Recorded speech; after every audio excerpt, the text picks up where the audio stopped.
para darmos andamento na nossa manhã maravilhosa de conhecimento.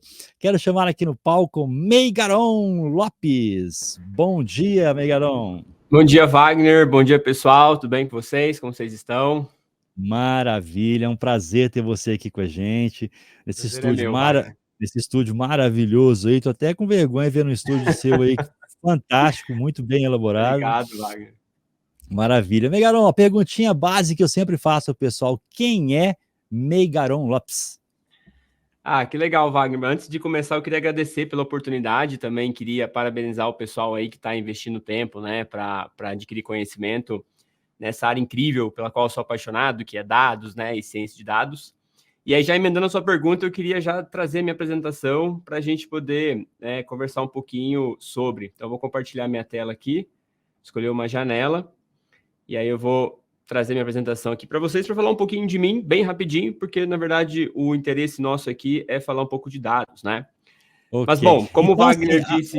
Meigaron, a sua apresentação está no slide, né? Isso. Beleza, então vamos fazer o seguinte, ó.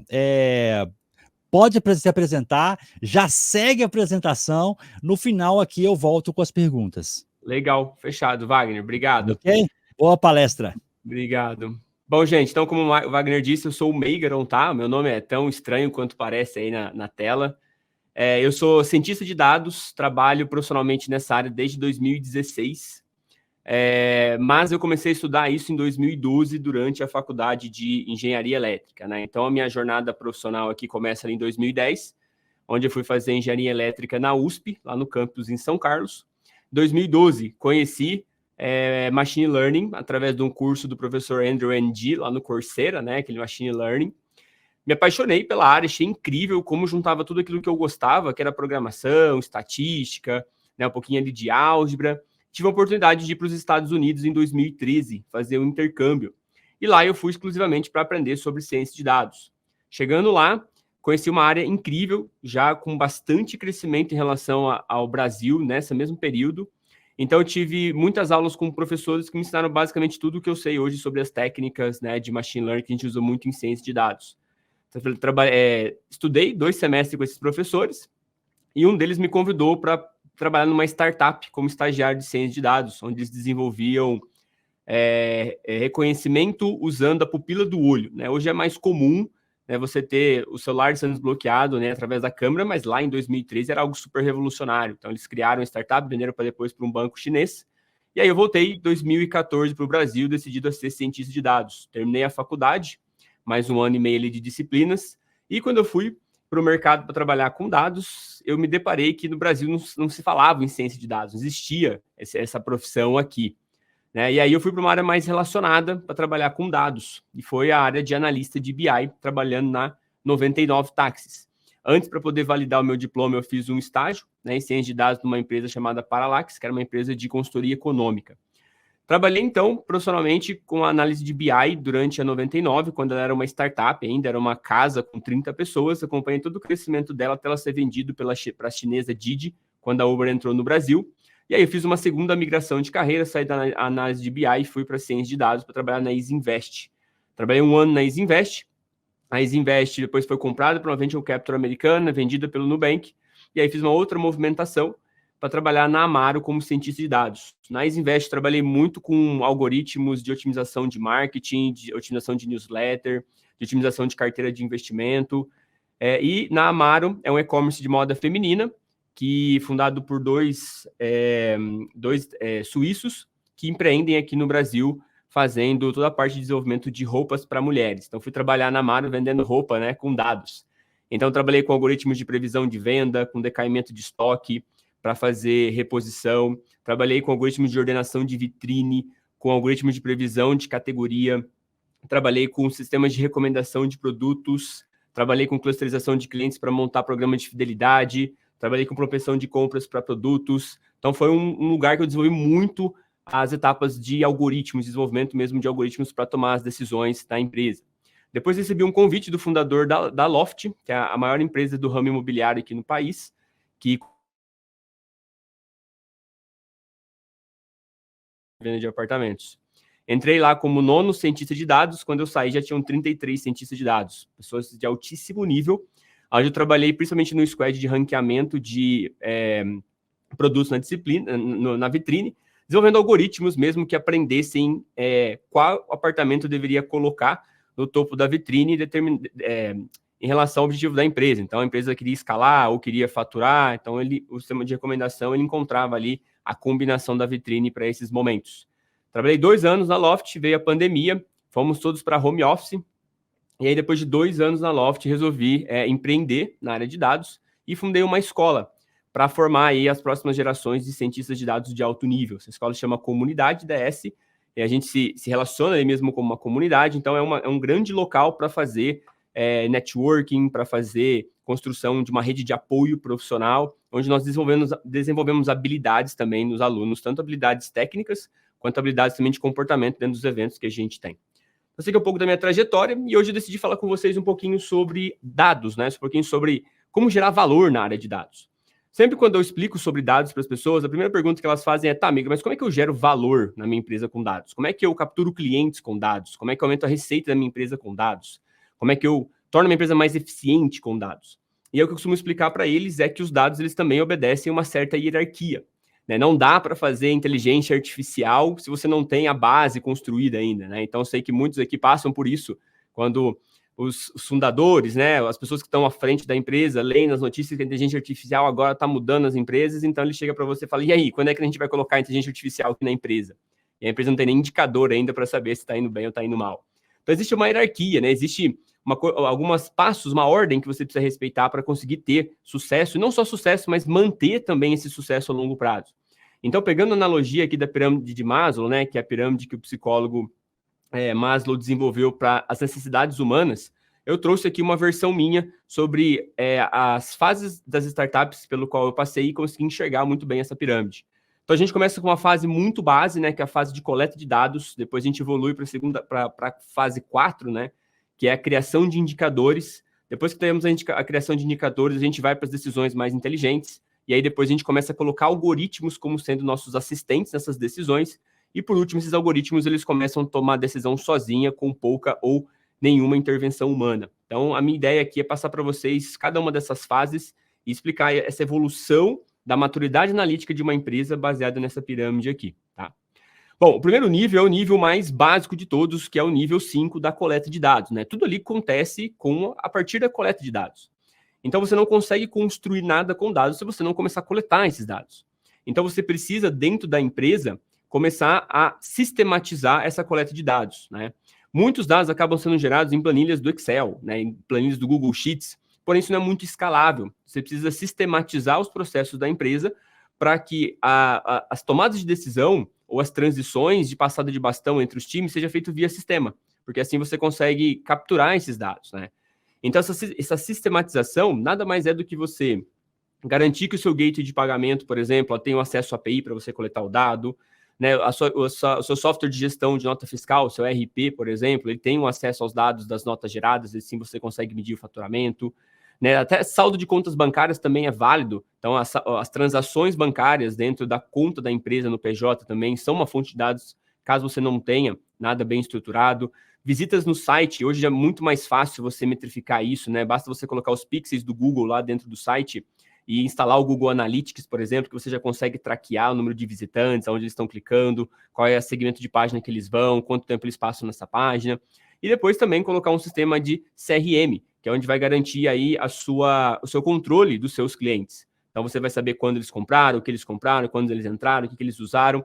E todos esses sistemas, uma vez que eles tenham esse acesso aos dados via API, garante que você começa a coletar esses dados. Então, você vai lá no seu CRM, você acessa o número de clientes que você tem, o que eles fizeram, você configura os pixels no site para entender os seus visitantes naquele site, né? Você instala o Google Analytics, que é a ferramenta do Google que faz essa interpretação dos dados do pixel.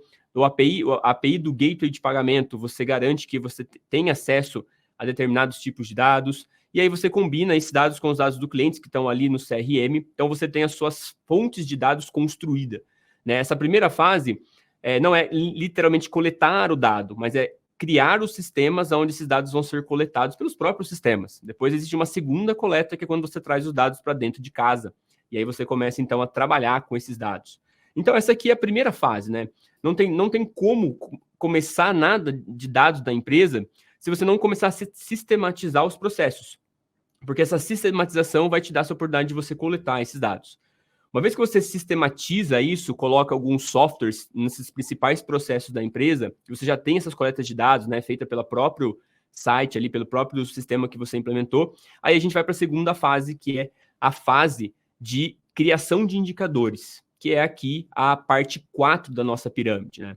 Uma vez que a gente tem os dados e tem acessos a eles, você não precisa começar a organizar imediatamente. Você já pode criar indicadores, porque afinal de contas a empresa já está rodando, já está funcionando, ela já está vendendo, ela já está trazendo clientes. E sem dinheiro uma empresa ela não cresce, né? Dinheiro é o oxigênio da empresa. Se o oxigênio faltar, a empresa ela morre. Então, antes de pensar em inteligência artificial, a gente tem que pensar em vender e metrificar as operações que levam até isso. Então, quando a gente vai para esse nível 4, que é o nível de indicadores, é aquela máxima que a gente sempre ouve por aí, né? Que o que não pode ser medido não pode ser melhorado. E é exatamente isso. Se você não mede as ações, se você não mede a operação da empresa, não consegue entender o que precisa melhorar. Porque você não tem uma referência do que está indo bom, o que está indo ruim, né? Então, essa segunda fase aqui, né, dessa quarta etapa da pirâmide, é a criação de indicadores. É aqui onde você começa a organizar os dados para criar os indicadores. Organizar os dados por si só não gera valor. O que gera valor é o dado organizado e o indicador criado. Então, nessa fase, você começa a organizar os dados, você consegue unir dados de diferentes fontes, né? Então, você vai lá no financeiro, você traz o valor dos faturamentos, você vai no banco, traz o valor dos custos, você vai no site, traz os valores, né, dos visitantes. E mais importante, é nessa fase aqui que você precisa criar o que a gente chama de fonte da verdade. Precisa existir fontes da verdade para os indicadores. Por exemplo, quando o financeiro ele olha faturamento, tem que ser no mesmo local que marketing olha faturamento também. Porque senão o marketing vai olhar faturamento através dos cliques das páginas, por exemplo, e o faturamento que o financeiro vai olhar são nas emissões de nota fiscal. E se você tem duas fontes da verdade, esses times começam a conflitar um com o outro. Porque nas reuniões, né, de coordenação ou de gerência, eles começam a falar, não, mas espera aí, eu vendi 100 mil, mas aqui nota fiscal está dizendo que eu faturei 50 mil. Então, quem é que está certo? E esses atritos demoram muito para você tomar a decisão rápida. Então, os principais indicadores da empresa, né, as health metrics, que são os indicadores de saúde, eles têm que ter uma fonte da verdade única, onde toda a empresa olha. E aí é um papel da pessoa da área de dados entender qual vai ser essa fonte de dados para poder construir ela. Então, vou dar um exemplo aqui. Por exemplo, marketing. Marketing vai criar os seus indicadores. O time financeiro também vai criar seus indicadores. Sucesso do cliente, atendimento, aprendizado, produto, RH, todos têm seus indicadores, que são as operações. É o painel do carro que você controla a velocidade do carro, a distância que está percorrendo. Os indicadores são os painéis das áreas. É onde você está vendo a operação do dia a dia. Então, por exemplo, no marketing, você constrói lá os indicadores do investimento total que você está fazendo, e aí pode ser por dia. A dimensão, ela não importa no começo, tá? Você pode fazer investimento total no dia, no mês, no ano, por semana, enfim. A dimensão da sua métrica, você vai decidir depois, dependendo do que você quer enxergar. Mas é mais importante ali a métrica, a métrica mesmo que você vai olhar, né? Então, investimento total, depois os alcances dos anúncios. Então, se você faz anúncio online, ou se você, por exemplo, tem uma empresa que tem uma loja local, onde ela está localizada, né? Será que muitas pessoas vêm? Como é que é a frequência das pessoas que passam por esse local? Depois você mede ali visitantes na página, né? Ou visitantes na loja física. Hoje tem até sistemas que você tem a câmera na loja que ela conta, por exemplo, quantas pessoas elas entraram na loja. Então você consegue, por exemplo, ver quantas pessoas estão entrando na sua loja. E esse mesmo sistema, ele consegue capturar, por exemplo, o corredor de um shopping. Então você consegue medir o fluxo de pessoas que estão passando no corredor do shopping e desse fluxo, quantas estão visitando a sua loja. E com isso você consegue medir, por exemplo, se a sua vitrine está atrativa. Será que os produtos que eu estou expondo na vitrine são atrativos? E aí, essa conversão ela vai indicar isso para você. Nós temos também o número de conversas com vendedores, né? Então, 50 pessoas entraram na loja, ou várias pessoas entraram no site, quantas conversas foram iniciadas? Será que eu tenho capacidade total dos meus vendedores para atender todo mundo? Será que eu tenho que contratar mais vendedores? Será que eu tenho que trazer mais fluxo? Então, eu consigo, através dessa medição, eu consigo entender o que eu preciso mexer ali no meu fluxo de vendas. Taxa de conversão para venda, qual que é a efetividade do vendedor? Toda vez que ele começa uma conversa, quantas ele consegue transformar numa venda, por exemplo? Além disso, você tem número de boletos não pagos, isso aqui é muito legal, né? Depois, quando você entra no site, por exemplo, você tem lá a opção de pagar por boleto. E aí você gera um monte de boleto. E no e-commerce isso é muito comum. né? As pessoas geram um boleto para segurar produto no estoque. Só que para a empresa isso é muito ruim, porque você tem tanto custo de oportunidade, que é uma outra pessoa que estaria disposta a pagar, ela não pode comprar aquele produto porque ele está reservado para alguém que não vai pagar, então tem esse custo de oportunidade. E você tem também esse aumento de custo, que é o tempo que o produto fica armazenado fisicamente, né? Quanto mais o tempo passa, mais custo você aumenta na empresa devido a esse tempo de permanência do produto ali. Então são os indicadores, por exemplo, né, mais comuns aqui do marketing. O faturamento vai olhar, o financeiro vai olhar para uma outra esfera, vai olhar, por exemplo, o faturamento do mês, né, o valor do custo fixo, variável. Então, quais são os custos que aumentam conforme eu vendo mais? Quais são os custos que se mantêm fixo e não são variáveis conforme eu aumento mais? Qual que é a separação disso, né? O valor do CAC, quanto custa para eu adquirir um cliente? Quanto custa para eu, desde impactar um cliente ou expor ele dentro, né, expor a vitrine numa loja, quanto que custa para eu trazer ele e tornar ele um cliente? O quão eficiente eu estou usando o investimento da empresa para trazer novos clientes?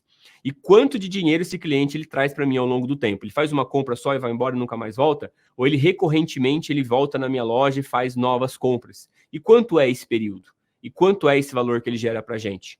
Então, o CAC mede o quanto custa para eu trazer e o LTV mede o quanto que ele vai gastar comigo, né? E a gente precisa de um LTV maior do que um CAC para uma empresa ser saudável, senão eu sempre estou comprando custo.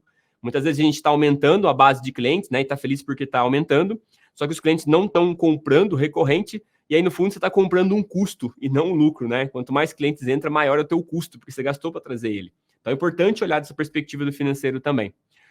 Montamos os indicadores. Quando a gente começa a construir esses indicadores, o principal valor gerado para a empresa com esse produto de dados indicadores é esse controle, né, dos principais indicadores do negócio, através, né, dessas atualizações. Então, a gente vai construir um indicador, a gente vai colocar ele de pé e a gente vai manter ele atualizado, de preferência, automaticamente. Porque quanto mais indicador você coloca, se os processos forem manuais, você vai ter que ter um time de dados enorme. E aí o custo fica muito alto. Então, você tem que usar as ferramentas mesmo que nós temos disponíveis, que são inúmeras, para você automatizar esses relatórios, automatizar esses indicadores, colocar isso no lugar que seja de acessibilidade fácil, para que essa parte de criação de indicadores não tome tempo e não permita com que o seu time de dados ele não evolua. Muitas empresas que eu conheço estão nessa fase aqui ainda, né? Estão construindo indicadores, estão entendendo os indicadores, muitos têm todos os indicadores prontos, mas o esforço para manter isso atualizado é muito grande. E aí você precisa de um time de dados enorme, porque parte dele vai ficar atualizando coisa manual e a parte vai fazer coisa nova. E, infelizmente, fazer coisa manual não gera valor para a empresa. O que gera valor para a empresa é coisa nova, é indicador novo, é modelo novo, é algoritmo novo. E você não consegue fazer coisas novas se o seu time todo está preso na parte manual de automatizar ali, né, de atualizar os indicadores. Então, ferramentas comuns que a gente usa muito nesse nível, né, de maturidade da empresa. Muito SQL, Python, são ferramentas open source, não são pagas e são fáceis de você aprender e construir, né, os ETLs ou os processos de atualização dos indicadores. Airflow é uma ferramenta open source incrível que foi liberada pelo Airbnb em 2015, quando eu estava na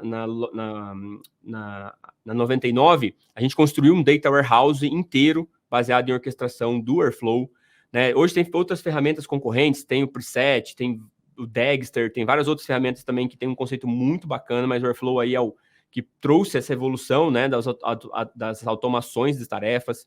Depois tudo isso tem que ser consolidado numa visualização que seja fácil para as pessoas. Hoje uma ferramenta muito popular aí é o Power BI, mas tem inúmeras também. Ferramenta de visualização tem muitas, né? Power BI, Tableau são as mais completas, depois vem ClickView, ClickSense, e aí as outras ferramentas que sejam fáceis. E você precisa colocar tudo isso num banco de dados. Então, o processo você coleta, esse processo de coleta você orquestra e guarda isso num banco de dados, onde você vai plugar uma ferramenta de visualização e vai construir, né, os dashboards para as pessoas verem.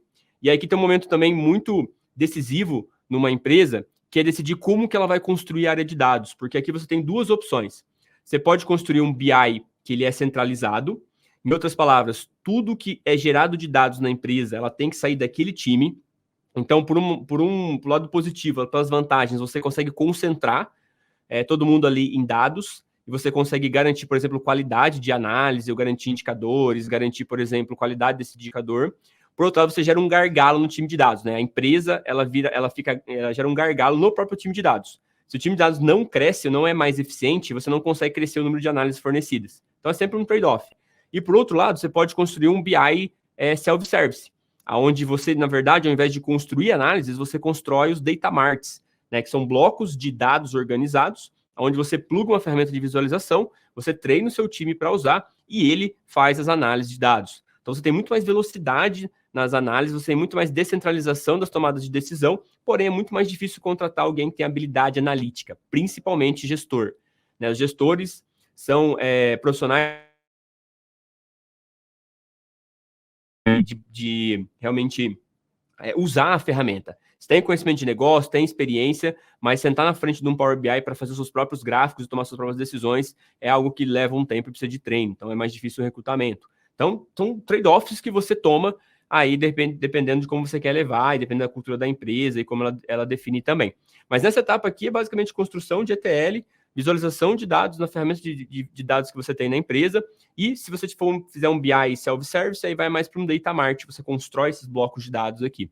E os profissionais envolvidos nessa fase, geralmente temos o analista de BI, né, que tem vários nomes, né? O analista de BI, tem analista de negócio, tem analista de inúmeros nomes aqui, mas são pessoas com habilidades analíticas que estão inseridas numa área de negócio. Então, o analista de BI dentro do marketing é um analista de marketing. O analista de BI dentro do RH, ele é um analista de RH, né? Ou People Analytics, mais bonito. Né? O analista de BI no financeiro é um analista de financeiro. Então, todos eles têm essa habilidade analítica, né? Mas estão ali alocados numa área de negócio. Você tem a inserção do engenheiro de dados, né, que é essa pessoa que vai ajudar a criar essas coletas da fonte até levar para o lugar organizado. E temos uma profissão nova também, ela é a mais recente dentro da área de dados, que é o engenheiro de analytics, que ele é a pessoa que faz a modelagem dos dados. Porque lá no começo, quando eu comecei, em 2015, não tinha engenheiro de dados, era só cientista de dados. O cientista de dados ele fazia tudo. Só que fazer tudo leva muito tempo para você produtizar os projetos, porque você está lidando com várias etapas de um processo muito longo. E aí começaram a surgir pessoas que foram especializando nessas etapas. Então, o engenheiro de dados pegou a parte ali de coletar os dados da fonte e levar para um lugar, né? E ele também organizava esses dados em grupos, né? Em data marts. Só que, mesmo o engenheiro de dados tendo essas duas tarefas, são dois mundos diferentes. Né? Você cuidar de arquitetura, cuidar de funcionamento e manutenção, é muito trabalho. Então, ninguém ficava com essa parte de modelagem. Eu lembro que a gente foi contratar um engenheiro de dados na empresa, a gente levou quase um ano de vaga aberta, e a gente não achou uma pessoa que tinha as duas habilidades. Um cara muito bom em montar ferramentas e montar processos em nuvem, e essa mesma pessoa ser muito bom em modelagem, dominar ali o Ralph Kimball de fato dimensão, modelar Star Schema. Então, a gente acabou quebrando essas duas em dois, e a gente contratou 2 engenheiros de dados. E hoje, esse engenheiro de dados, que é focado em modelagem, tem um nome diferente, que é o engenheiro de analytics, né? Então, é uma nova profissão que surge só para a parte de modelagem. E você consegue modelar tudo isso e você tem um BI muito mais self-service para entregar, tá? Então, feito isso, depois que você começa a montar os indicadores da empresa, as pessoas começam a conseguir enxergar a operação, as pessoas naturalmente elas vão começar a fazer perguntas sobre por que o indicador está aumentando ou está diminuindo? Pô, por que caiu? Por que aumentou? E aí a gente vai, então, para o nível 3 da nossa pirâmide aqui de necessidades, né, de dados, que são as decisões inteligentes, que é basicamente o nível onde as pessoas elas começam a questionar os indicadores e querem entender mais quais são as influências do porquê que está caindo, porquê que está aumentando uma coisa, né? E é aqui que começa muito a parte dos achismos, né? Ah, não, eu acho que caiu porque, sei lá, ontem foi o filme da Barbie, né? Ah, teve uma história dessa, né? Tipo, os indicadores caíram assim, e aí a galera foi olhar no calendário, era a estreia do filme da Barbie lá. E aí, não, só pode ser a Barbie, né? Então começa essa coisa dos achismos, né? Começa muito a carteirada, né? Então o cara, o gestor, ele olha e fala assim, não, eu tenho 20 anos nessa área e foi assim, eu tenho certeza que é aquilo, né? Então isso eu já escutei de muitos gestores. Não, você não pode ser isso, porque, pô, faz 50 anos que eu trabalho aqui nessa área, eu tenho certeza que é aquilo. E eu mostrando por A mais B com as análises que não era aquilo que ele achava. Então aqui é onde a gente começa a enfrentar um conflito muito grande interno dentro da empresa entre o que as pessoas acham que sabiam e o que realmente o dado está mostrando. E aí precisa de uma cultura muito forte, focada realmente em data-driven, para que você consiga fazer que as pessoas diminuam um pouco o ego, né? Tirem aí o título, né, de cima da cabeça e comecem a pensar mais organizadamente, mais claramente sobre o que está acontecendo. Ou seja, encarar realmente a realidade, né? Então, é um momento interessante, assim, de viver dentro de uma empresa Você participa de muitos conflitos, de muitas resoluções, mas é muito enriquecedor. E aí, nessa fase, basicamente, quando você cria esses indicadores, né? Como eu disse, as pessoas naturalmente elas começam a questionar. Pô, por que aumentou? Por que diminuiu? E aí, o time de dados ele começa a gerar valor fazendo análises, e principalmente análises diagnósticas. A análise diagnóstica é aquela análise onde você procura as possíveis influências da queda ou de aumento de algum indicador. Uma análise descritiva é aquela que você descreve o problema. Então, você mostra que aumentou ou que diminuiu. E a diagnóstica, você tenta explicar, ou você tenta entender as influências que levaram esse indicador diminuir ou aumentar. Por exemplo, em marketing, quando a gente olha para o indicador investimento total, e as pessoas já acompanham esse indicador, elas começam a perguntar assim, cara, por que o número de clientes diminuiu quando a gente aumentou o valor de investimento? E você tem que começar a procurar por que isso caiu. Será que aumentou o valor do custo? O que aconteceu? Você tem que começar a pesquisar, investigar mesmo e mostrar para as pessoas algumas possíveis causas por que aquilo aconteceu. Né? Em marketing, a gente acompanha lá o número de conversas com vendedores. E aí a gente viu, por que a taxa de conversão de vendas caiu no mês passado? E aí você tem que tentar explicar por que aquela taxa caiu. A gente tem ali a taxa de conversão para venda, né? E você, por que a taxa de conversão para venda caiu no mês passado? Né? Então, por que a conversão da página caiu? Por que a conversão das conversas do vendedor caiu? E aí você tem que voltar a remontar toda a parte ali do funil de vendas e entender quais foram os buracos que aconteceram no funil de venda. Mas uma vez que os indicadores estão bem estabelecidos, as pessoas começam a questionar por que uma coisa aconteceu, por que outra aconteceu. Por exemplo, esse aqui é um caso legal também, que eu já vivi muito. Por que as pessoas não pagam um boleto? Cara, o que aconteceu para as pessoas não pagarem os boletos aí? Ou por que o número de boletos não pagos cresceu, por exemplo, no último semestre? Então, as pessoas chegam e perguntam isso, falam, cara, e aí, velho, o boleto tá gerando lá, mas ninguém paga, o que tá acontecendo? E você tem que ir lá e tem que fazer um estudo, uma análise diagnóstica para entender o que está acontecendo. Né? E o legal é que o valor gerado nesse nível 3 da pirâmide é basicamente identificação de alavancas do negócio, tanto para o crescimento quanto para a eficiência da empresa. Porque com a análise diagnóstica você consegue ver muito claramente assim, por que uma coisa está aumentando? Então, o que você fez de ação que fez aquilo aumentar? Aquilo gera uma alavanca de crescimento. E ao mesmo ponto que você olha para aquilo caindo e você fala, por que caiu? E você vê que tem uma deficiência no teu processo naquele ponto. E aí você olhando para esses dois cenários, tanto de alavanca quanto eficiência, você consegue apertar os botões, né? Apertar as alavancas ali para fazer crescer e diminuir as deficiências para continuar crescendo sem esse problema. Então, a análise diagnóstica é muito legal, porque traz muito essa clareza. E aí, para quem trabalha com dados e está nessa fase da empresa, usa muito Excel, né? Muito Python para fazer essas análises mesmo. Né? Depois usa muito estatística, então você vai ter que olhar para a estatística não como uma área que você tem que fazer provas teóricas, nada, mas olha a estatística como uma caixa de ferramentas. E aí a estatística ela te fornece várias caixas de ferramentas, onde você pega as ferramentas e você vai aplicando, e aquilo vai te dando um resultado. E você vai lendo o resultado daquela ferramenta e vai tomando decisão. Então precisa conhecer estatística minimamente. Assim, eu diria que todo mundo precisava conhecer um pouco de estatística para entender como os dados funcionam e como tomar boas decisões.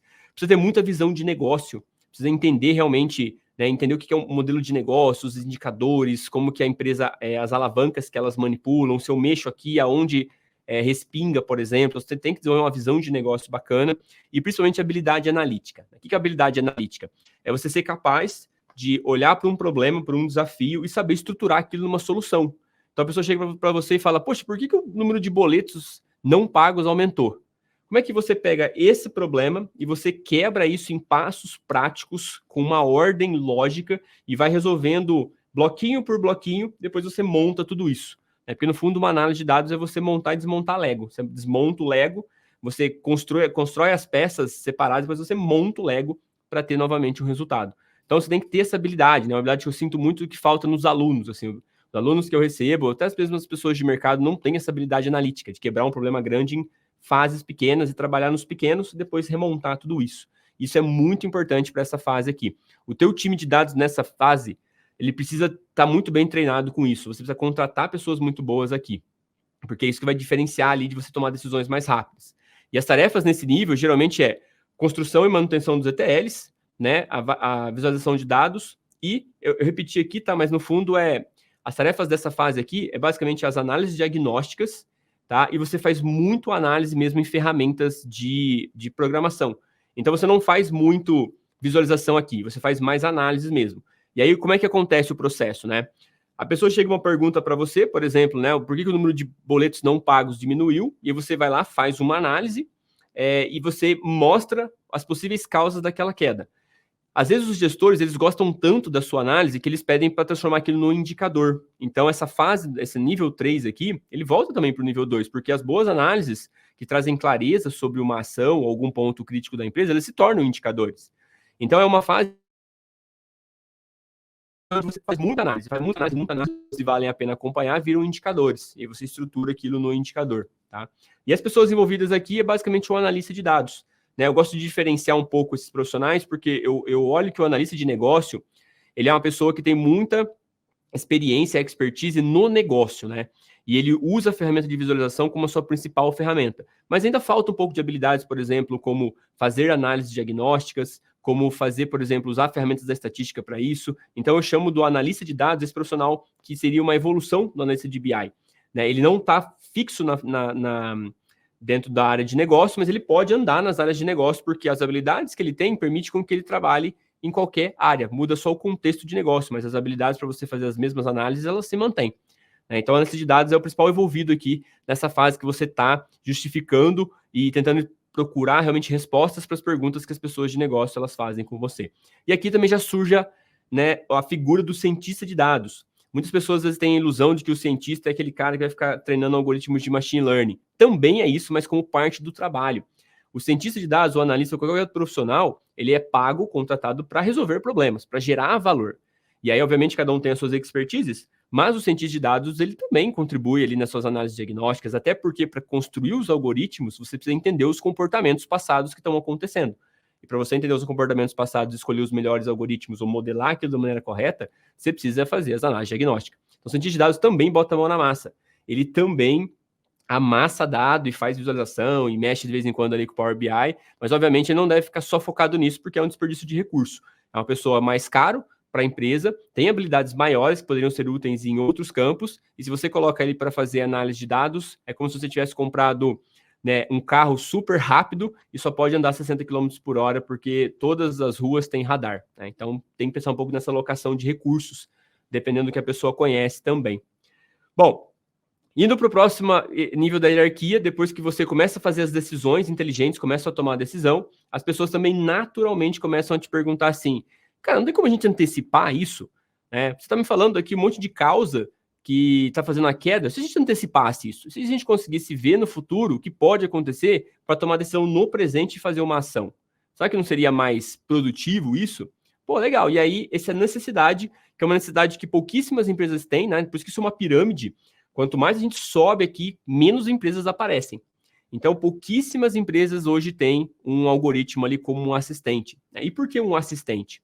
Eu digo que nessa fase 2, quando a gente começa a construir os assistentes, que são os algoritmos de machine learning treinados, eles são construídos não para substituir as pessoas, mas para dar mais informação para elas tomarem decisão.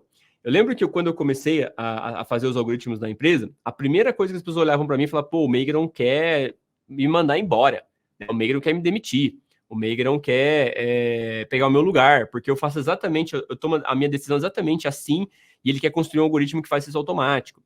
E aí levou um tempo para eu conseguir convencer as pessoas de que o que eu estava fazendo ali não era uma substituição, mas sim dando mais informação para tomar uma decisão ainda mais assertiva. Então a analogia que eu costumava usar era a analogia do Homem de Ferro, né? Então o Homem de Ferro, ele sem a roupa dele, sem o Jarvis, né, sem a armadura dele, ele é um homem comum. Mas o Homem de Ferro com o Jarvis, com a armadura dele, aí ele é um super-humano. Então a analogia para dados é a mesma coisa. Você, na sua área de negócio tomando decisão, você é um profissional comum. Mas você, na sua área de dados, com seu conhecimento, mais toda a informação que um algoritmo de machine learning pode fornecer para você através de uma análise histórica, cara, você vai virar um super profissional. Então, quando eu comecei a usar um pouco essa analogia, né, os ânimos baixaram e aí eu ganhei uma carta branca lá para implementar os algoritmos. Mas os algoritmos, eles são uma outra evidência para você tomar a decisão. Então, você pode simplesmente olhar um dashboard, olhar um painel de gráficos e tomar uma decisão. Você pode olhar para o mesmo painel de gráfico, você pode olhar o resultado de um algoritmo de machine learning, você pode conversar com a pessoa de negócio, você pode ler notícias e aí você pode tomar uma decisão. Quanto mais pontos de informação você tiver, mais a tendência de você fazer uma decisão mais precisa, mais assertiva, né? Mais próxima daquilo que vai acontecer. Então, a gente, como área de dados, a gente não substitui as pessoas. Na verdade, a gente constrói as armaduras para elas se tornarem super profissionais.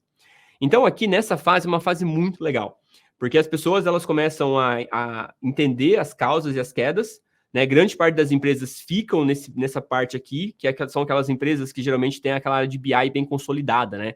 Então, poxa, a empresa é uma área de BI super consolidada, mas o que ela faz basicamente é montar indicador e analisar os dados para entender as ações. Ele não dá o próximo passo, que é o próximo passo ali de você conseguir agora prever, né, os indicadores. Então, grande parte das empresas, né, como a pirâmide, elas ficam aí nessa parte. Pouquíssimas elas se sobressaem e começam a usar essas antecipações do futuro, que são o que a gente chama de previsão, tá? E aí, eu vou dar um exemplo aqui em produtos do time de marketing, tá? Então, por exemplo, a métrica que a gente começou lá na base da pirâmide era o investimento total. E aí a gente entendeu como é que esse investimento total era feito. Depois a gente perguntou por que o investimento total, por que o número de visitantes aumentou se a gente diminuiu, se a gente aumentou o número de investimento. E a próxima pergunta é, cara, a gente consegue prever, por exemplo, o valor do investimento para crescer 10% a base de cliente? Eu consigo fazer uma conta de padeiro aqui, né? Eu consigo fazer umas multiplicações, fazer as conversões e sair lá. Mas e se eu tivesse um algoritmo que levasse em consideração outras características desse sistema e conseguisse fazer essa previsão?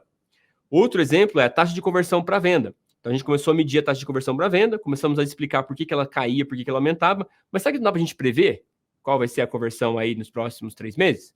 Número de boletos não pagos. Bom, número de boletos não pagos, pô, eu vi lá que tem muita gente que não está pagando boleto, mas sabe que a gente consegue calcular a probabilidade de, né, pagar boleto em 3 dias? Essas 3 perguntas aqui, eu já fiz projetos para essas 3 perguntas, projetos de machine learning, e o mais legal foi esse de boletos não pagos. Então, a gente capturava todo o dado histórico dessa pessoa, e aí, quando ela estava navegando no site, e ela ia escolher a forma de pagamento, se ela escolhesse, por exemplo, pagar em boleto, acionava uma requisição no meu algoritmo, e esse meu algoritmo dizia a probabilidade dessa pessoa fazer o pagamento do boleto. E aí, quando essa probabilidade era muito alta, a gente tirava a opção, né, da pessoa pagar por boleto, para ela não segurar o produto e a gente ter um custo de oportunidade. Então, a gente fez testes, foi incrível esse projeto aqui. Mas essa é a força, né, de você prever, antecipar uma ação. Você já consegue, você está 2 passos à frente.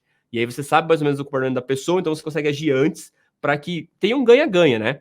Então, a empresa também ganhe por não ter esse custo de ter um produto parado, travado, e também tem ali o benefício da pessoa uma outra pessoa poder comprar realmente aquele produto, né? Então, são projetos, assim, incríveis, que dá para você colocar, né, junto ali das tomadas de decisão, nos seus vários pontos de negócio. E eu poderia dar inúmeros exemplos para vocês, né?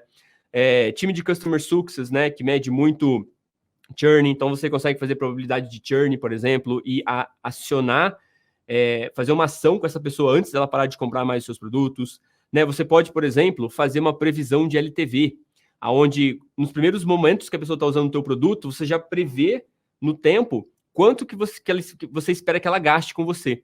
E se essa previsão for maior do que o custo que você teve para trazer ela, e aí você pode investir nela. Quando eu falo investir, você pode dar um cupom de desconto, você pode facilitar alguma coisa, mas se a previsão do LTV for menor do que o custo que você teve para trazer ela, você já desiste dela, porque você está comprando um custo. Então, você otimiza os gastos da empresa. Então, o Customer Success tem muito isso. Você tem o marketing em inúmeros projetos. Enfim, eu poderia, numa próxima oportunidade, trazer para vocês esses produtos de dados funcionando, para vocês verem que incrível. Você tem elasticidade de preço, né? Você vai aumentar o preço de um produto, sempre tem aquele problema. Se eu aumento muito o preço do produto, a demanda cai, porque o produto fica muito caro. Só que esse aumento ele é elástico. Então, se você aumentar talvez 1%, não mude nada. Se você aumentar 2, 3, 4, talvez até 5% não mude nada. E aí a pergunta é, qual é esse percentual de aumento? Até quanto eu posso aumentar o preço de um produto percentualmente antes da demanda cair? Então, você consegue treinar um algoritmo para prever essa elasticidade. É incrível, isso é um negócio muito, muito bacana, tá? Bom, e aí a geração do valor nesse nível aqui é você antecipar mesmo essas métricas de negócio, né? Com uma informação que pode ser incluída na tomada de decisão. Então, você cria ações no presente para evitar que aquele futuro aconteça ou para potencializar que aquele futuro aconteça.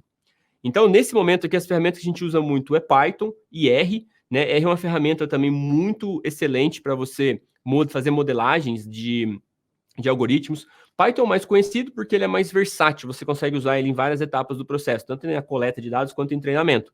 Mas o R ele é muito mais rico em termos de modelagem, porque toda a produção acadêmica das universidades, né, principalmente mestrado e doutorado, geralmente a conclusão delas são pacotes de modelagem no R. Então, o R é um software estatístico de modelagem muito mais avançado do que o Python. O Python tem disponível as ferramentas mais básicas, mas o R você tem algoritmos disponíveis incríveis, assim, que facilitam muito a sua vida. E aí a dificuldade é você juntar uma coisa na outra, né? Como é que você faz o algoritmo no R e você roda ele dentro do Python? Mas, obviamente, tem formas de fazer isso, mas R, para uma modelagem mais avançada, ele é muito melhor, tá? E tem também as ferramentas proprietárias, né? Como o SPSS, o SAS. Eu trabalhei com o SPSS durante um tempo, não muito avançado, mas acredito que também seja bastante avançado nessa parte. Você já vai precisar de estatísticas mais avançadas, né? Estatísticas bayesianas, por exemplo, para fazer as modelagens quando você tem níveis de incerteza, né? Machine Learning aí é, né, o prato cheio, né, desse nível, né? É modelagem assim de início ao fim. E basicamente as tarefas dessa etapa é a modelagem dos problemas, né? E também o treinamento dos algoritmos de machine learning. Então, eu vou modelar um problema. Será que eu modelo, por exemplo, para uma classificação, ou eu modelo para uma série temporal, ou eu modelo, por exemplo, uma análise de sobrevivência? Então, depende do jeito que eu vou olhar e do resultado que eu quero para impactar o indicador que eu preciso, eu vou escolher um tipo de modelagem. E aí eu uso uma técnica de machine learning diferente. Então, as pessoas envolvidas aqui é basicamente o cientista de dados. Ele é a pessoa aí que tem a habilidade mesmo de conseguir entender esses comportamentos, treinar os algoritmos, fazer essa modelagem, escolher os algoritmos, as ferramentas e construir esse produto de dados que vai ajudar a antecipar o futuro para dar mais informações no presente, para que as pessoas elas evitem um cenário futuro ou elas potencializem um cenário futuro. Tá? Bom, e aí a gente chega no último nível, que aí são empresas selecionadas que realmente têm esse nível dentro da empresa, né? É uma seleção muito, muito mesmo criteriosa, né? Você conta nos dedos, assim, eu conheço empresas, as empresas que eu conheço que estão nesse nível, posso contar nos dedos, assim, né? Que tem esse nível da hierarquia máxima, que eu chamo de decisão sem intervenção humana. Porque depois que as pessoas elas começam a usar os algoritmos como fonte de informação para tomar uma decisão, a gente começa a perceber que tem algumas decisões que não precisam ser passadas pelos humanos, que elas podem ser feitas direto para o consumidor. E aí, obviamente, você tem você tem uma revisão sistemática, mas a decisão mesmo ela é feita direto para o consumidor. E aí você tem uma escala gigantesca, né? Uma tomada de decisão um a um ali, que é o que a gente chama de personalização. Aí quando você vai lá no site da Amazon e você olha os livros recomendados, aquilo é um exemplo de decisão sem intervenção humana. Não tem ninguém fazendo uma acurácia daqueles livros recomendados para você. Quem está fazendo aquilo é o algoritmo, é uma conversa sua com ele. Imagina quantas visualizações ou quantos visitantes a Amazon tem no site. Imagina fazer isso um a um por pessoa. Então você ganha uma escala de tomada de decisão assim simplesmente insana, né? Então nesse nível aqui, onde você não tem a decisão, a intervenção humana, ou uma intervenção ela é menor, é onde você realmente começa a tomar as decisões, né, sem os auxílios dessas pessoas, e é exclusivamente com algoritmos de machine learning, mas você tem etapas que você vai fazendo verificações, para você saber se o algoritmo está respondendo da maneira correta, se você pedir alguns ajustes. Também não dá para deixar tudo solto, porque as entradas dos dados elas vão variando e o algoritmo também vai perdendo performance no comportamento. Então, ao invés de você ficar treinando os algoritmos, você passa muito mais a fazer a manutenção deles, né, e os retreinos, que são mais periódicos, para você conseguir manter a qualidade desses algoritmos. Então, por exemplo, em time de marketing, né, voltando lá na base da nossa pirâmide, a gente tem a primeira métrica, que é o investimento total. Aí a gente teve a criação do indicador de quanto a gente investe por dia. Depois as pessoas perguntam por que o investimento subiu e o visitante caiu. Aí você faz uma previsão, né, do quanto tem que investir para a empresa crescer. E aí, por fim, você faz o próprio algoritmo investir baseado nas respostas. Então, foi um outro algoritmo que eu criei que também é muito incrível. Ele era um algoritmo que ele mesmo colocava o dinheiro nas campanhas baseado na resposta da campanha. Então, você tinha 2 campanhas, você tinha lá R$1.000, colocava R$500 em cada uma. Todo dia ele coletava os dados da performance dessa campanha, reajustava o modelo e começava a colocar mais dinheiro naquela campanha que está vencendo e tirava dinheiro daquela campanha que está perdendo. Obviamente tem um tempo de threshold, né? Quem conhece Multi-Armed Bandit, que é até as ferramentas que a gente usa para isso, sabe? Tem a parte de exploração, depois a exploitation, enfim.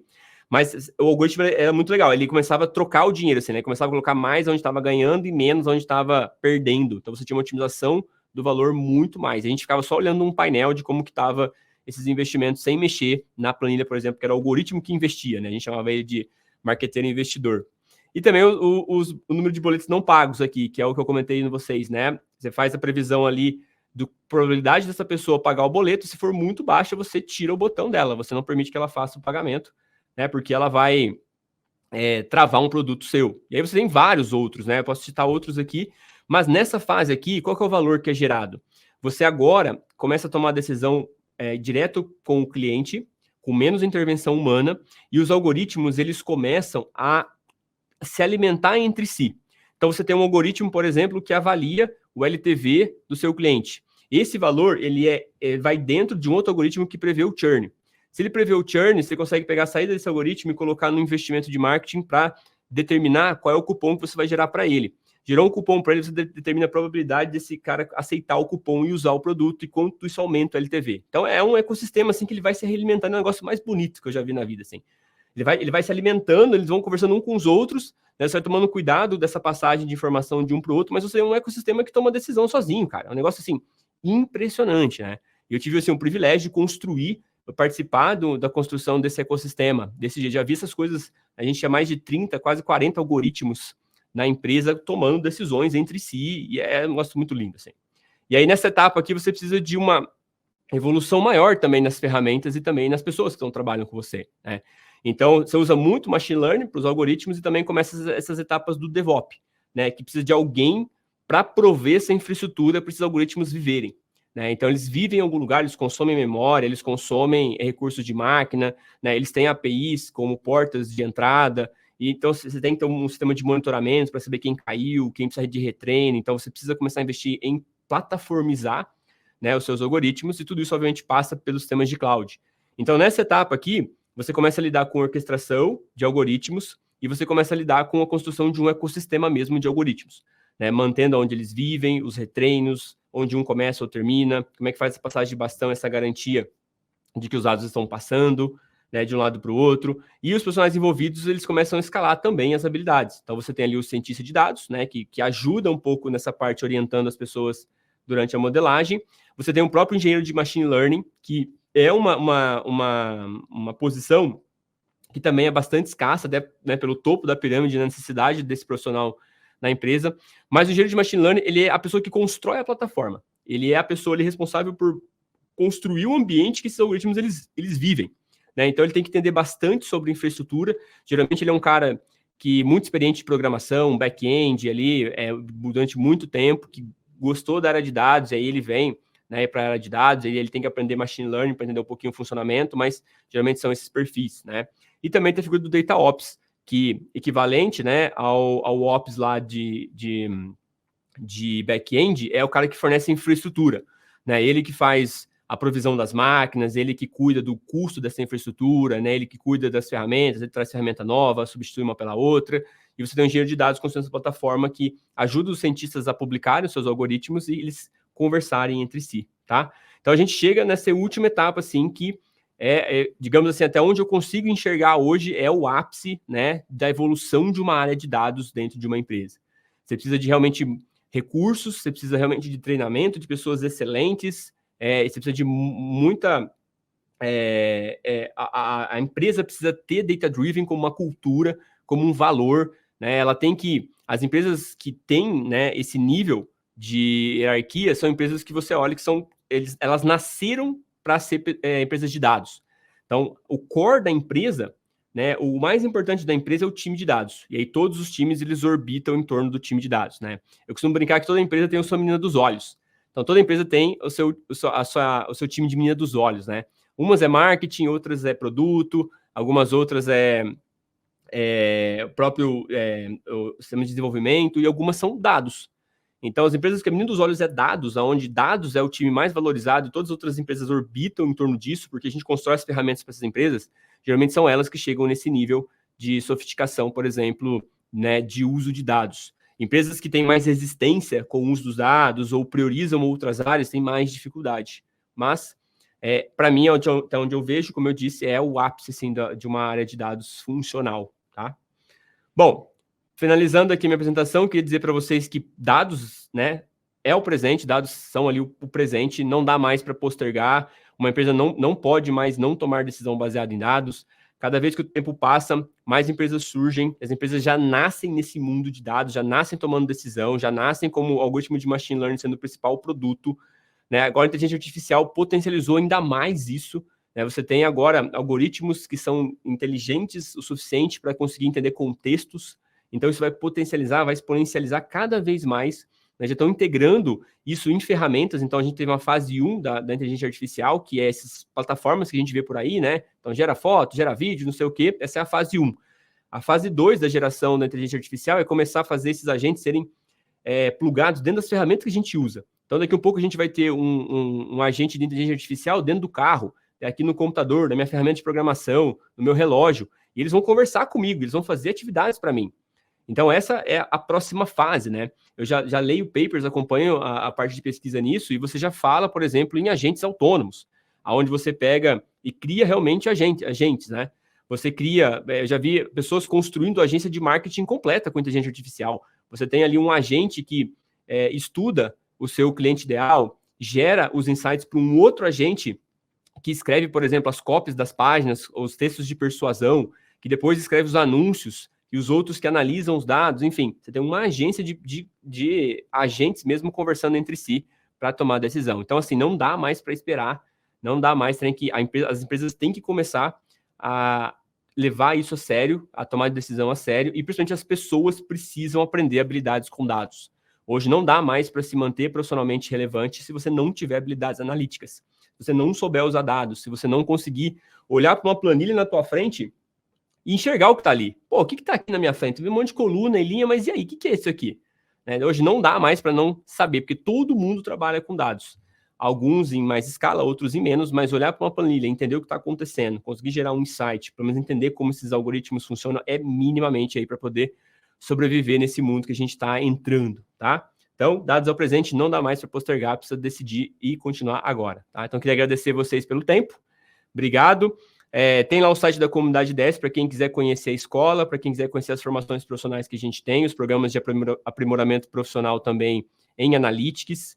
Né? Quem gosta do Instagram e gosta de acompanhar um pouco, pode me seguir lá no @Meigeron. Então lá eu estou sempre compartilhando o meu dia a dia, mostrando os projetos que eu estou fazendo, as aulas que eu estou fazendo, as coisas da escola que a gente está fazendo. LinkedIn, para quem quer um contato mais profissional, também fica à vontade para conectar lá no LinkedIn. E também tem um canal no YouTube, o canal do YouTube da escola, onde eu produzo ali conteúdos praticamente diariamente lá, falo de notícias, falo de ferramentas, falo da área, falo para onde está indo, trago um pouco das minhas experiências, de vez em quando resolvo uns projetos lá com o pessoal. Então, fiquem à vontade para evoluir esse papo aqui, trocar ideias, super aberto aí a conversar com vocês, tá bom? Então, obrigado. E acho que o Wagner agora vem para a gente falar um pouquinho, né, Wagner? Isso aí, fantástico, excelente apresentação, e temos várias perguntas aqui. Que legal, que bom. Vamos lá, antes de ir para as perguntas oficialmente, o José Marques está me perguntando sobre a gravação, tá?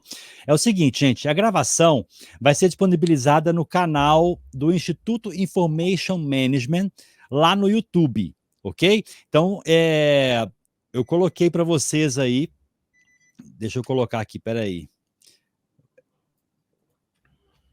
Isso, Instituto Information Management. Eu coloquei agora o link para vocês do canal do YouTube do Instituto Information Management, tá? Basta vocês acompanharem lá, que assim que acaba o evento, na parte da tarde, a gente começa a colocar o conteúdo gravado lá. A apresentação dos palestrantes, o PPT, não é compartilhado com vocês, ok? Se vocês quiserem se conectar ao palestrante, pedir para eles por lá, fiquem à vontade, mas a gente não compartilha por aqui, só a gravação, ok? Então, já clica nesse link que eu coloquei, que é do YouTube, já se inscreva no canal do Instituto Information Management, tá? Que vai ser um prazer ter vocês lá com a gente. E vamos lá às perguntas, então. A primeira pergunta é do Carlos Eduardo. Sou aluno de Ciências de Dados da Univesp e já atuo com People Analytics. O que você sugere para controle de quadro de pessoal quando o perfil da empresa é de um quadro extremamente flutuante, não por turnover, mas por deslocamento de pessoas entre estruturas e turnos? Coisa complexa, Carlos, mas eu vou tentar te ajudar de alguma forma, tá? Dados, eles são um reflexo dos processos, né? Então, quanto mais os processos estruturados eles tiverem, mais você consegue fazer projetos com esses dados estruturados, né? O que eu vejo muito em People Analytics é bastante turnover, né? É o tempo em que a pessoa vai ficar na empresa até para justificar depois o investimento na contratação dela. Então, os dados que eu vejo muito em People Analytics são dados, por exemplo, né, dados que a pessoa entrou, as informações, eles coletam também, por exemplo, dados do LinkedIn, que é o background da pessoa, e aí, ao longo do tempo, eles vão coletando os dados sempre, né, nos pontos de avaliação de desempenho. Então, tem a avaliação de desempenho, depois que a avaliação de desempenho ela é concluída, aquelas respostas, né, elas viram dados na empresa, e aí você incorpora isso nos algoritmos. E aí, os produtos de dados que eu vejo muito no RH são a propensão do turnover até 6 meses. Então, as pessoas fazem isso muito, você pode fazer isso com classificação. Você tem também o tempo esperado até acontecer o turnover, você pode usar análise de sobrevivência, que é uma ótima forma de modelar esse tipo de problema. E você pode também utilizar, por exemplo, projeção de salário com relação ao mercado. Então, você coleta os dados do mercado, você tem uma base ali de salários, e você coleta isso com uma certa frequência para você montar um histórico, e aí você faz duas curvas, a curva do crescimento esperado salarial do seu funcionário versus a curva de crescimento do mercado. E aí, se ela estiver muito deslocada uma da outra, a chance dessa pessoa procurar um segundo emprego porque está ganhando menos que o mercado é grande. Então, são projetos mais ou menos assim, deslocamento entre áreas. Aí eu vejo muito mais uma empresa que ainda está modificando um reorg, né? Fazendo uma organização, montando ali o organograma da empresa. Então, é difícil tentar prever essa organização, porque ela vem muito do objetivo da empresa. Então, muitas vezes uma pessoa sai, ou ela é demitida, né? E aí outra é substituída. Sempre quando há uma demissão, uma contratação, existe uma oportunidade de você remodelar a tua empresa, né? De você realocar custos, você realocar pessoas. Então, é muito difícil você prever esses movimentos, né?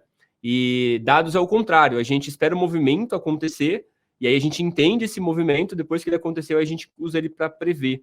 Então, coleta o máximo de dados que você puder durante essas movimentações, vai guardando tudo isso, não fique só limitado a dados internos, vai dados externos também, a gente tem muita informação sobre empresas externamente, vai populando esses bancos de dados, e aí quando acontecer uma certa estabilidade desse reorg, aí é hora de você analisar o que você tem para tentar prever algum tipo de mudança, tá? Mas eu diria para você seguir por esse caminho.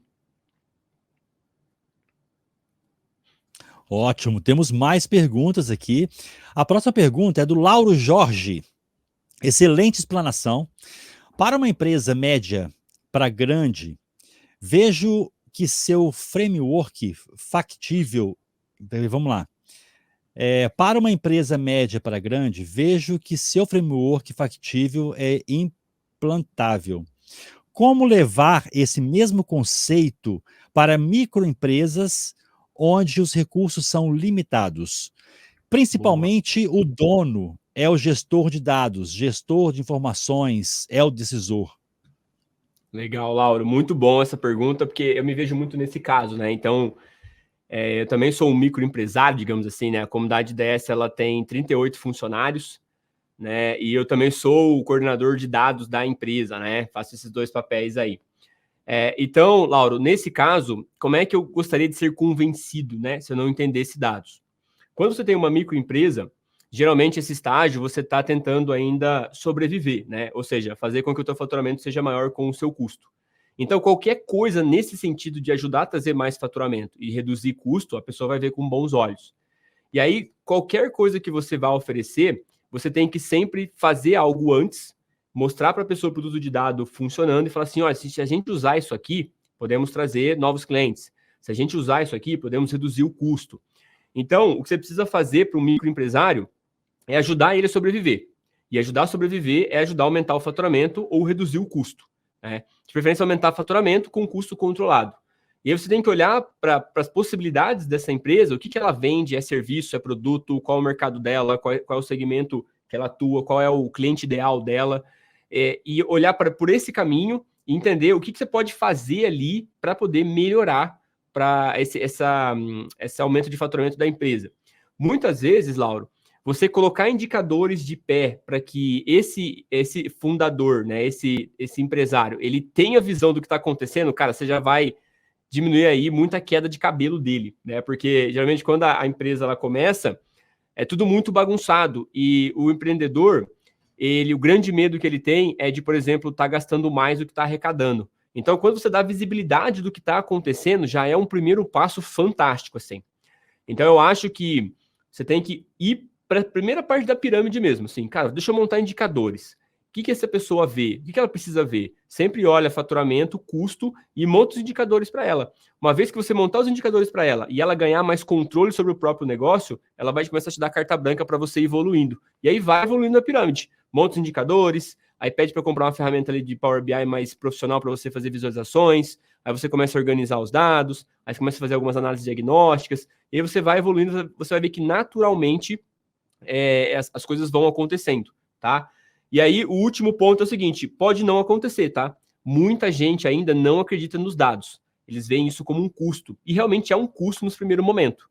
Mas, se você conseguir mostrar para ele que dados vai fazer o time comercial tomar a decisão mais rápido e mais inteligente, e essa velocidade vai trazer retorno para ele, aí você ganha ele com isso. E aí ele vai te dar carta branca para você implementar. Mas pensa nisso, tenta trazer visibilidade para ele, trazer um pouco de segurança, mais calma para ele na hora de operar o negócio dele, tá? Ótimo. A próxima pergunta é da Mariana Santini. Os dados são considerados o novo ouro ou petróleo para impulsionar a inovação, melhorar a tomada de decisão e impulsionar o crescimento dos negócios. Quais seriam suas sugestões e cuidados para que esses dados reflitam a realidade e não a expectativa da alta direção? Essa é uma ótima pergunta, Mariana. A gente tem técnicas dentro de dados para você garantir esses vieses que são implementados, né? Então, um dos maiores vieses que a gente enfrenta é o da confirmação, que é assim, o gestor ele quer que dê aquilo, né? Então, por exemplo, assim, o gestor quer que a empresa esteja boa. Você vai lá, analisa o dado, mas assim, não importa o que você acha, aquilo tem que dar bom, entendeu? E aí, assim, Mariana, queira ou não, a gente é o mensageiro o mensageiro ruim, aí a gente é o portador das más notícias, sabe? Se a empresa tá indo mal, você vai falar que tá indo mal. Falar, galera, ó, é o seguinte, o dado tá aqui, estamos indo mal. E aí, obviamente, é uma escolha da pessoa olhar para aquilo, encarar a realidade e falar, mano, estamos realmente muito mal, vamos fazer alguma coisa.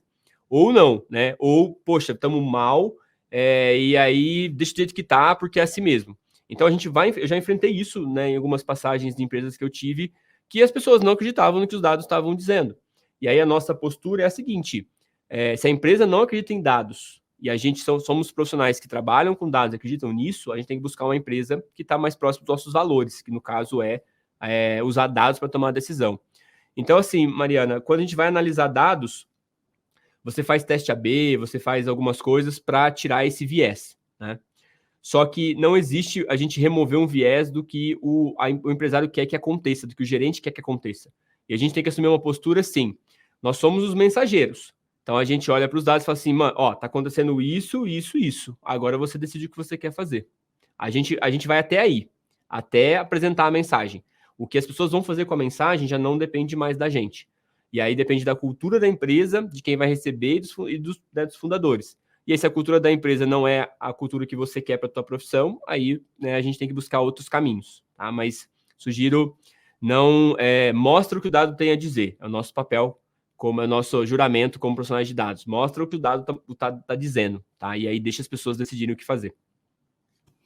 Ótimo. É o seguinte, nós passamos aqui um pouquinho do horário, Megaron.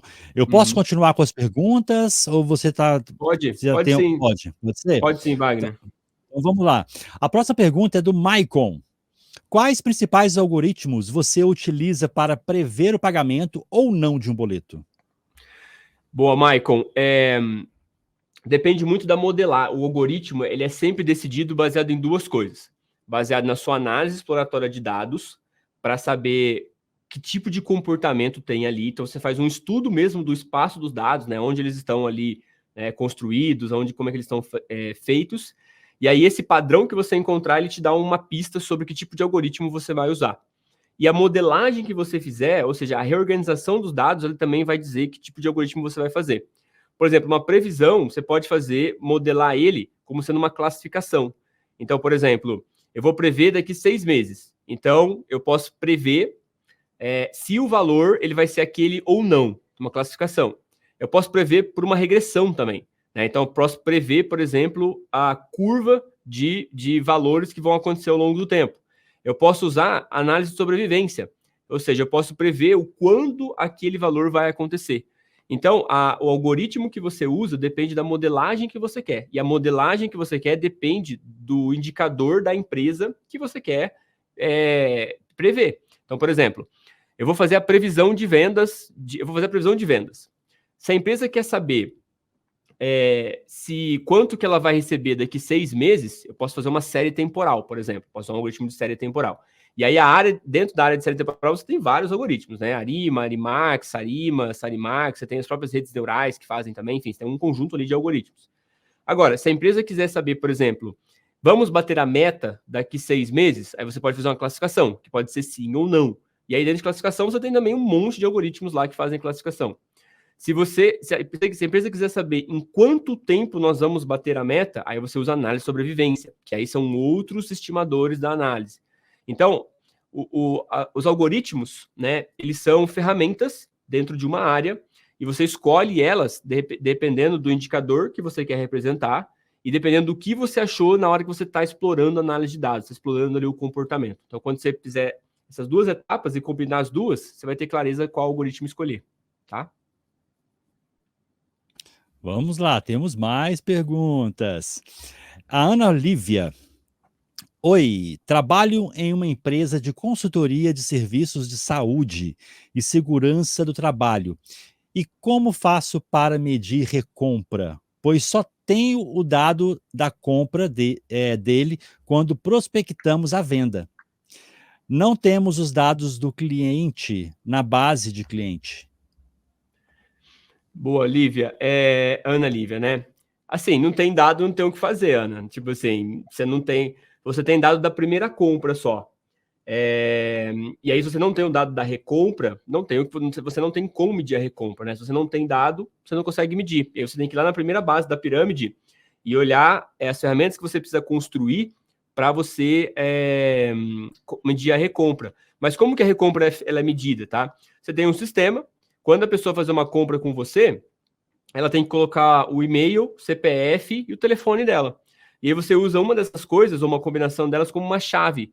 Então, quando a pessoa compra, vai gerar uma linha lá no banco de dados falando assim, olha, a Ana Lívia, com esse telefone, fez essa compra nessa data. E aí, vai passar um certo tempo, de repente, aparece uma nova linha. Então, a Ana Lívia, com o mesmo telefone, fez uma nova compra. E aí, quando você faz a requisição nesse banco de dados, você vai achar 2 linhas em datas diferentes. E aí você assume a primeira data, a data inicial como sendo a primeira compra, e a segunda como sendo a recompra, né? Ou a segunda compra. Então, do próprio gateway de pagamento que as pessoas usam para comprar o serviço, né? Eu não sei como é que funciona, mas você tem informação cadastral da compra da pessoa, porque ela é exigida para você gerar na nota fiscal. Então, qualquer compra que a gente faz, tem as nossas informações lá. E você usa uma dessas informações, geralmente a gente usa muito CPF, porque o CPF ele é único, né? É uma grande vantagem no Brasil também, né? O Social Security Number americano lá, ele é único, mas né, tem alguns probleminhas ali. Então faz por CPF, conta quantas vendas você tem, agrupando por CPF. Se você tiver mais de uma compra, você considera a primeira data como sendo a primeira compra e as datas seguintes como sendo as próximas compras. É uma maneira, tá? Maravilha. A próxima pergunta é do Carlos Eduardo. Para uma empresa já consolidada e com muitos dados a serem explorados, o caminho é focar em analisar o passo para melhorar as decisões de futuro ou primeiro corrigir e estruturar suas bases para depois criar um DW mais fiel, obter suas visões para análise? Ótima pergunta, eu estava esperando essa pergunta. Eu queria ter desenhado aqui na pirâmide, mas eu não consegui. Mas é o seguinte... Essa pirâmide, ela não precisa ser construída completa. Você não precisa ter toda a base para você gerar resultado lá na ponta. Na verdade, você vai construindo a pirâmide como se fosse aqueles jarros de barro. Você vai fazendo ele assim, né? Você vai construindo. Cada vez você coloca mais embaixo e vai mudando mais em cima. Né? Você nunca começa a base, depois faz a outra parte, depois a outra, depois a outra. Porque se você fizer assim, até a empresa chegar na hierarquia 3, ela já quebrou. Porque vai estar todo mundo lá olhando o dado, não vai estar vendendo, não vai estar tomando decisão, ela quebrou. Né? O dinamismo de uma empresa é você sobe dessa pirâmide várias vezes.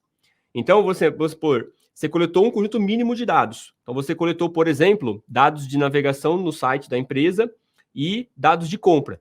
Com isso, você já consegue criar indicadores, que é quantas pessoas visitam o teu site e quantas delas compram. Com isso, você já consegue fazer análises para saber por que as pessoas não estão comprando. E se você tiver um histórico minimamente de dados, você já consegue fazer um algoritmo de machine learning. Então, você sobe essa pirâmide assim.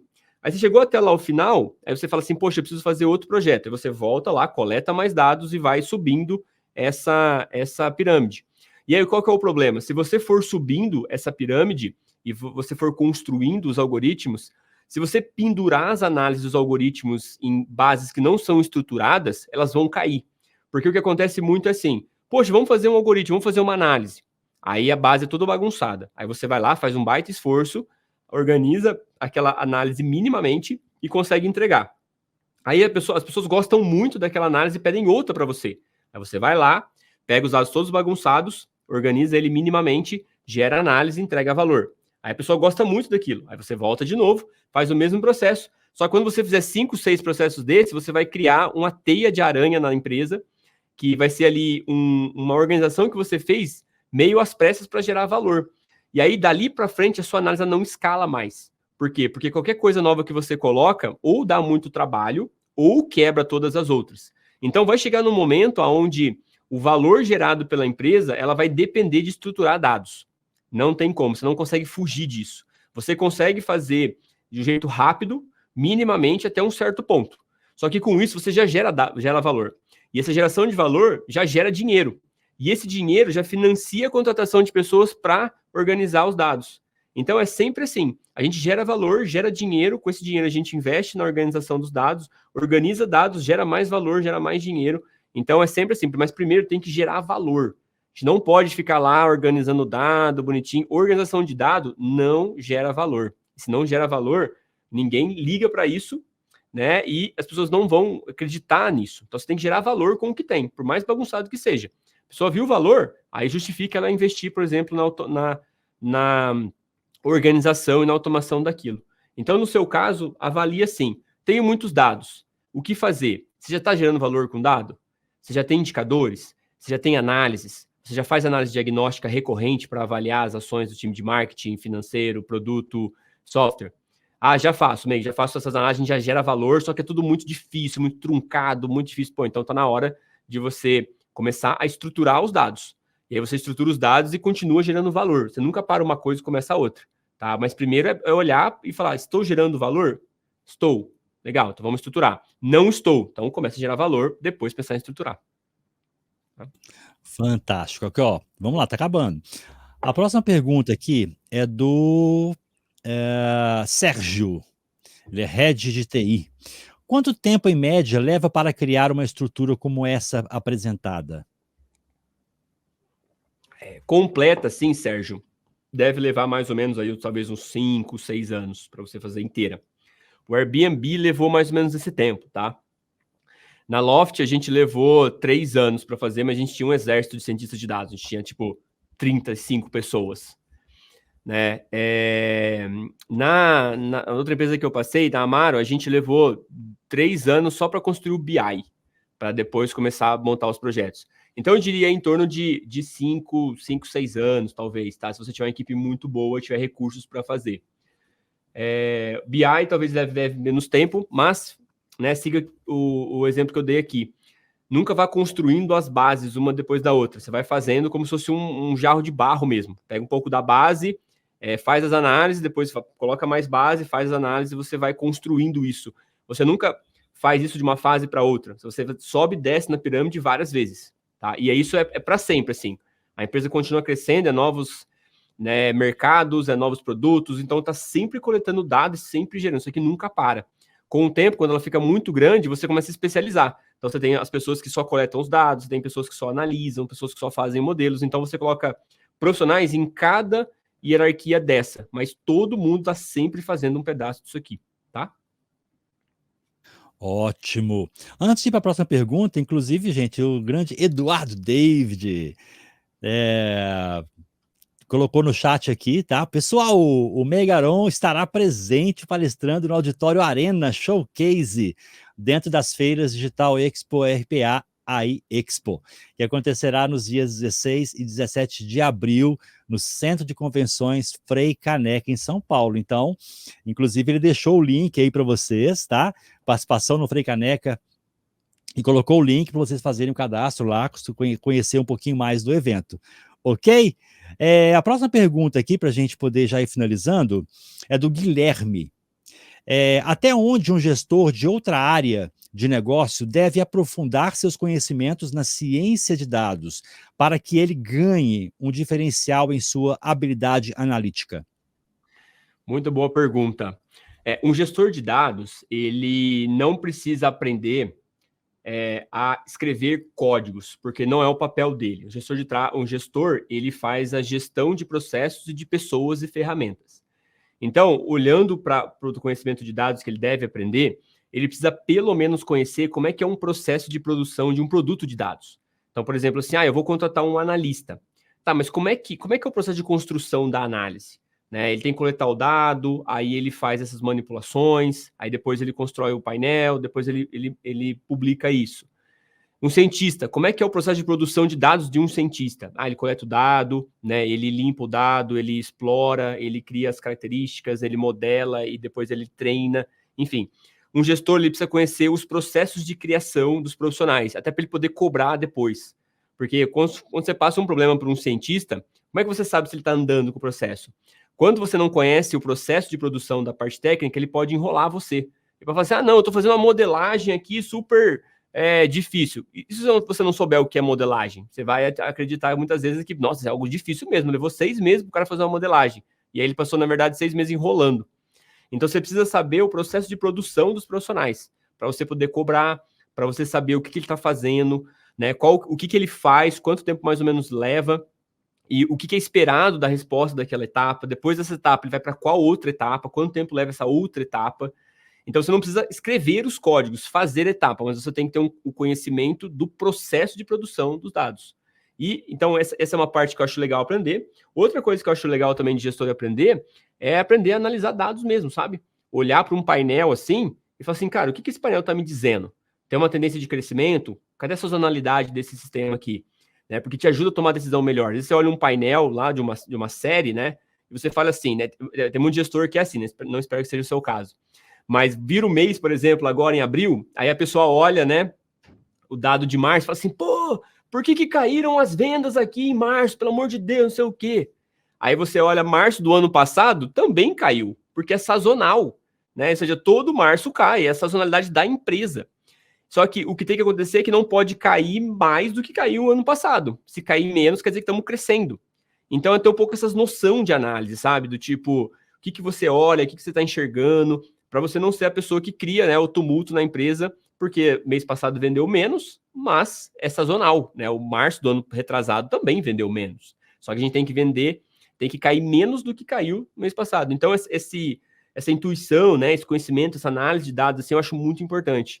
E você consegue aprender isso conhecendo mesmo a análise, conhecendo os algoritmos, não implementando eles e fazendo funcionar, mas como eles funcionam, que tipo de dados eles recebem, o que é esperado na saída dele, mais ou menos uma ideia geral de como funciona, e as etapas dos processos dos profissionais para você não ficar vendido, para você não acreditar demais ali no teu cientista de dados, que ele fala umas palavras bonitas, né? E a gente fica um pouco assustado com isso, e não se deixar ser enrolado, né? Você saber exatamente como está o processo de produção. Eu diria para você dedicar essas duas coisas, tá? E para finalizar, Megaron, a pergunta Jean Weiss. Para comentar, pode comentar algum algoritmo para previsão de vendas para um mix de produtos de aproximadamente em 2.500 SKUs? Boa pergunta. Você pode usar algoritmo de regressão hierárquico, porque o seu problema ele é o seguinte, né? Você tem muitos SKUs e provavelmente esses SKUs eles respeitam ali a cauda longa, que é uma aplicação direta ali esqueci o nome lá da pessoa, mas é aquela coisa que 20% dos produtos representam 80% do faturamento, né? Então, o teu problema, ele envolve isso. Você tem muitos SKUs, só que só 20% desses SKUs, eles representam 80% do faturamento. E aí, quando você faz uma modelagem de dados para prever, né, você vai pegar muito SKU que não tem um histórico de vendas muito grande. Então, você vai olhar lá na sua base, você vai ver um SKU, né? O SKU é um termo técnico pro pessoal do e-commerce, né? Para quem não sabe, é um código de identificação do produto, né? O SKU é o size ali, o key. Então, quando você combina, por exemplo, né, a categoria do produto, a cor dele e o tamanho, você chama isso de SKU. É um código, tá? Como se fosse um CPF aí. Então, vão existir produtos SKUs que você vai ver que ele nasce e depois ele morre, porque ele vendeu muito rápido. Outros, eles têm uma curva muito longa de crescimento, porque demorou muito para vender. E essa variação de comportamentos é difícil de você pegar num algoritmo. Um que você pode usar chama um algoritmo de regressão hierárquica. O que ele faz? Ele cria várias regressões para grupos menores de SKU que respeitam uma certa hierarquia. Funciona muito bem, eu já fiz para um projeto lá, quando eu trabalhei com SKU também. Então pesquisa, tem um livro, um baita livro sobre isso. Ele é um pouco técnico, tá? Você vai ter ali bons dias de estudo, mas é um algoritmo fantástico, tá? Excelente. Megaron, quero daqui, em nome da ABInfo e do Instituto Information Management, agradecer a sua participação com a gente, de estar aqui, e em outros eventos também, com a sua participação, né? E deixar aberto aqui para você fazer as considerações finais e despedir desse público maravilhoso que está com a gente aqui ao vivo, e também aos que irão assistir as gravações. Sim. Legal, Wagner. Queria agradecer, gente, pela oportunidade, também pelo tempo de vocês de estar aqui, né, nessa manhã, me ouvindo falar um pouquinho sobre dados, né? Estarei lá fazendo palestra também. A comunidade Dest vai ter um stand também lá na feira, na Frei Caneca, no dia 16. Então, quem quiser ir lá fazer o network, apertar a mão lá, é super bem-vindo. A gente pode falar mais sobre dados, sobre produtos de dados, né? Tem a comunidade Dest também, que é a escola. Então, quem está buscando formação profissional na área de análise de dados, de ciência de dados, ou quem está buscando realmente aprimoramento profissional em analytics, né? Ou seja, conhecer mesmo essas análises, como estruturar, dá uma olhadinha no site lá também, tá? E também nós temos a empresa júnior da escola, que a gente presta consultoria para empresas também. Então, é um trabalho que a gente faz com os alunos, em parceria com empresas, onde é uma troca bem legal. As empresas dão um problema e a gente entrega uma solução ali feita pelos alunos. Então, também pode ser um início de uma área de dados nas empresas. Então, fique super à vontade para entrar em contato, para mandar mensagem, para apertar a mão lá no evento do Frei, quem for para lá, e fico à disposição. Sou uma pessoa bem acessível, apesar de bastante ocupada, eu faço questão de ajudar as pessoas na área de dados, porque eu acredito muito nisso, sou muito apaixonado por isso. Então, contem comigo aí para que vocês precisarem em qualquer um dos contatos, tá bom? Excelente, Megaron. Prazer ter você aqui com a gente. Prazer Até é meu, Wagner. os próximos eventos. Até mais, então. Bom dia para todos vocês. Grande abraço, gente. Até mais. Um abraço, Megaron. Tchau, tchau.